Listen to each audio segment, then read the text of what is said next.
The most horrifying crimes on Earth don't happen in alleyways. They happen behind screens, in encrypted rooms, funded by Bitcoin, and watched by people who never show their faces.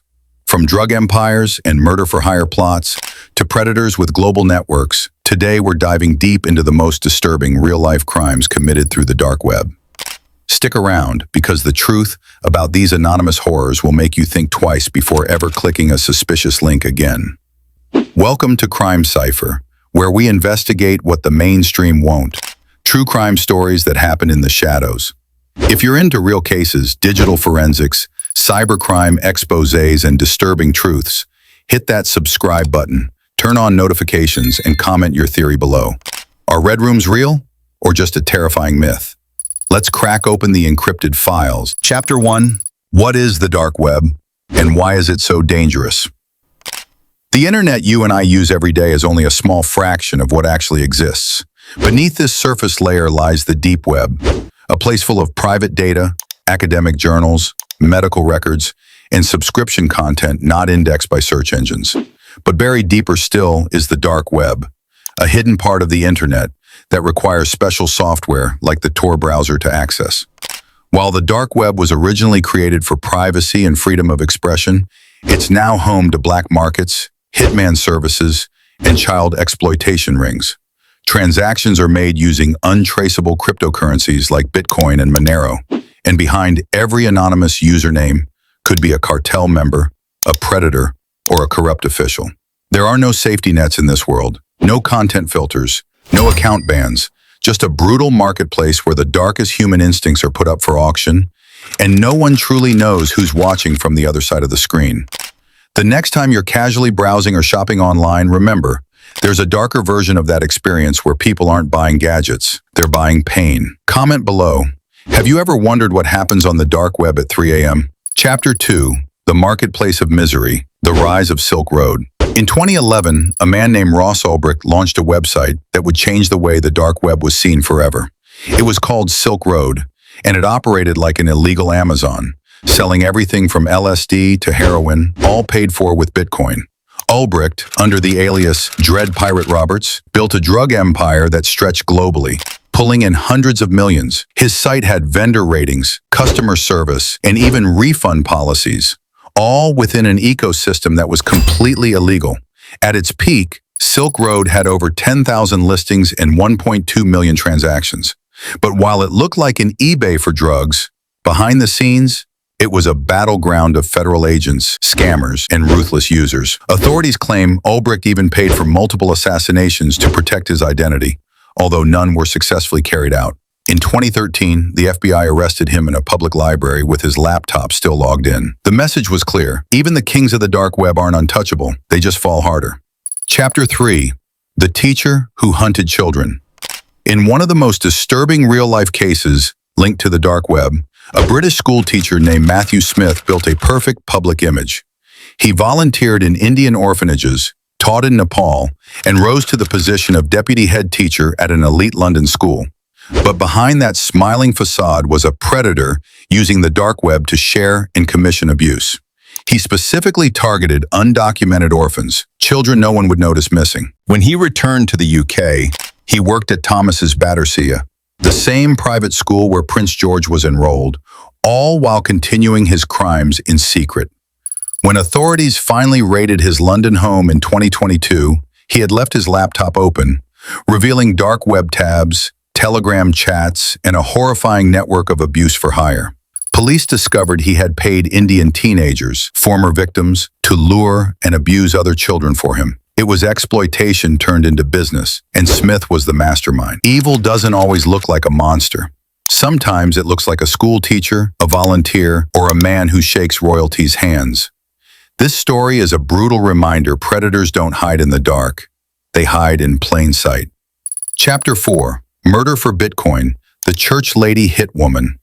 In 2021, a church finance director in Florida named Diana Stinson used the dark web to attempt something unthinkable, hiring a hitman. Her target? The wife of her ex-boyfriend. Fueled by jealousy, Stinson created an account on a murder-for-hire marketplace and paid over $12,000 in Bitcoin to have the woman killed. She uploaded the victim's name, photo, home address, and even requested that the murder take place on a specific week in July. Stinson expected professionalism, even asked that the killing not occur at the victim's home to avoid attention. But what she didn't know was that the hitman she hired was part of an undercover FBI sting. Over several weeks, Stinson made 5 crypto payments and grew increasingly agitated when the hit wasn't carried out. Her impatience led to a critical mistake, discussing the hit over a recorded phone call with an FBI agent posing as the assassin. She was arrested shortly after, proving how greed and rage can make even the most calculated criminals careless. Chapter 5. Red Rooms, Urban Legend or Horrifying Truth. Few dark web stories are more terrifying than the alleged existence of red rooms, live-streamed torture sessions where anonymous viewers pay cryptocurrency to direct or watch horrific acts unfold in real time. These rooms are said to operate on invite-only platforms where users vote on how the victim suffers, like a nightmarish video game. To this day, there's no definitive proof that fully interactive red rooms exist, but there have been several close calls. Real murders have been live-streamed on social platforms like Facebook, lending horrifying plausibility to the myth. Some dark websites even claim to host countdowns to live executions, although most were likely elaborate scams to extort crypto. But the fear remains. If people are willing to pay thousands to see suffering, and technology makes it possible, how far off are we from red rooms becoming real? In a world where snuff films once existed on VHS tapes, the dark web simply updated the method, not the evil. What if the truth is worse than the myth? What if red rooms aren't just real, but live, monetized, and evolving faster than the law can track? Want us to expose the creepiest red room claims from the dark web? Comment "Do the Red Room Expose" and we'll bring it to light. Chapter 6. How They Get Caught. The Myth of Total Anonymity. Despite popular belief, the dark web is not foolproof. Most criminals are caught because of small mistakes, logging in from a real IP address, reusing a username, or trusting the wrong people. Many illegal sites are secretly run by law enforcement as honey traps, collecting data for months or even years. The downfall of Alphabet in 2017 is a prime example.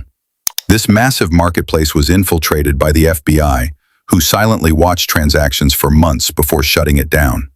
The site's founder, Alexandre Cazes, was arrested and found dead in his jail cell days later. Dark web crime isn't about intelligence, it's about arrogance.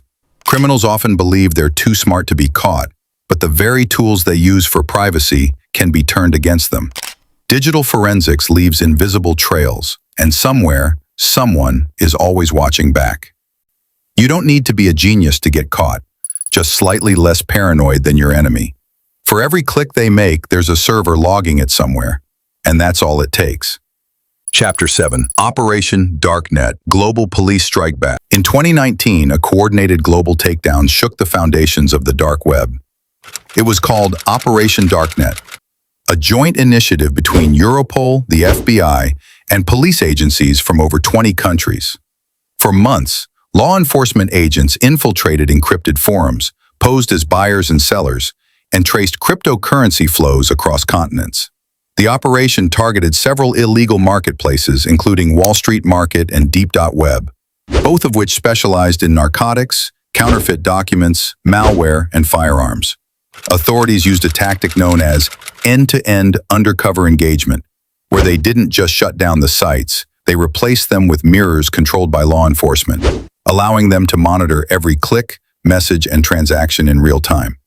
Over 179 vendors were arrested, and more than $6.5 million in cash and crypto was seized, alongside 500 kilograms of drugs and dozens of illegal firearms.